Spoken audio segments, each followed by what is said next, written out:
Hi, this is Ann with SVG Cut File, and today I'm going to show you how to change your Etsy email address. And this is something that might be good to do if you registered a long time ago and you just have an old email address that you don't even use anymore in there. So if you download a lot of digital files, this is a really good thing to do so they'll always be in a current email. And it's super easy to do. I thought it was going to be more of a pain than this, but it's really easy. All right, let's get started. I'm going to show you how to do this on a computer. To do it on a phone or iPad, you cannot use the app. You'll need to actually open a browser like Chrome or Safari and go to Etsy.com. So we're here in Google Chrome, and I'm just going to go to Etsy.com.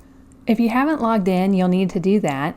Then you can click on the little person right up here, or it might just be kind of a fake profile looking picture.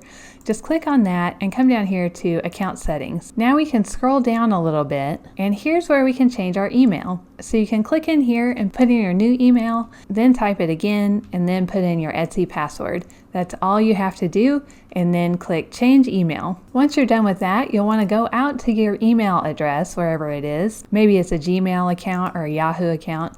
You'll want to open your email, and there will be a message from Etsy to make sure this is a change that you actually want. And just confirm it, and then you're good to go. You can log in with the email that you changed. So it's that simple. All right, if you like this video, just click the like button, and I'll see you next week with another SVG Cut File tutorial. Thank you.